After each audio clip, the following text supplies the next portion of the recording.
One of the beautiful things about video games is the level of self-expression they allow players. No two gamers have identical playthroughs of the same game, and while every video game has its own rules and boundaries, some give you a little or a lot of wiggle room. Do you want to be a goody-good, play it safe, everybody likes me, boring protagonist? Or do you want to play it the fun way? Risky, destructive, and downright mischievous. Well, in today's video, we're talking about 9 games that not only allow you to be mischievous, but sometimes even encourage it. Let's go ahead and stir the pot. First up, we've got Geist from the GameCube. It's a game that doesn't explicitly tell you to be mischievous, but its mechanics lend themselves so well to it. You control a ghost named Raimi, who has the power to possess people, objects, and animals. However, the only way to possess a new host is to scare them first. Say you want to possess a dog, you can shake its bowl. It's an inherently silly mechanic, made even more fun by how seriously the game takes itself. Just Cause 3 has one of the largest open worlds in all of gaming. And let's be real, the developers at Avalanche Studios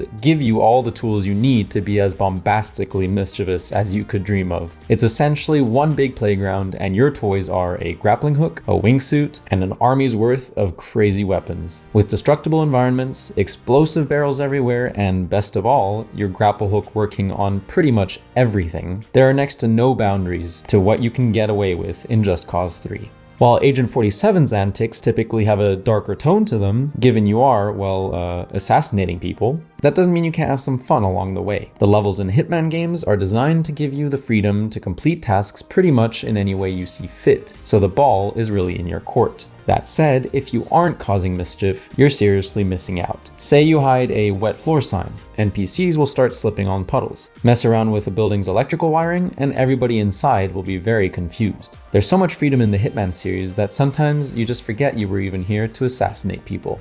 Most of us have worked a job where we only wanted one thing: to mess the place up.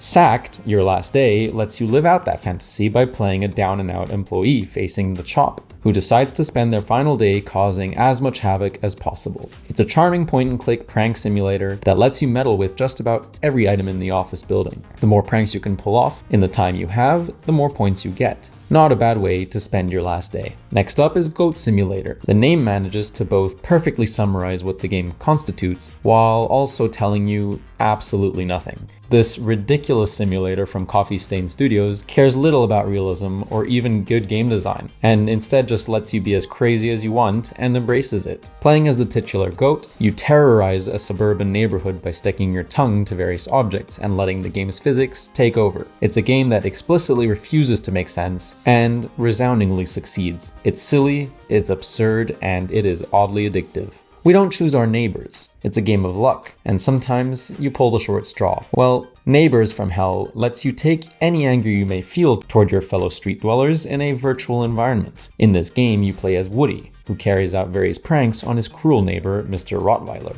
But there's a twist. The entire game is presented as a reality TV show called, you guessed it, Neighbors from Hell. The game is thoroughly charming thanks to its stop-motion aesthetic and creative pranks that gradually escalate in scope. The mischief runs deep. It's no secret that cats are creatures of mischief. Little Kitty, Big City shines a spotlight on the cheekiness of one little feline. There are so many mischievous things you can get up to in this game that we made an entire list about it. You can get up to all the usual cat antics: steal items, trip people over, knock things off of ledges for no particular reason. You know what? I'm starting to get why they do this. Be right back. I'm gonna walk across someone's keyboard.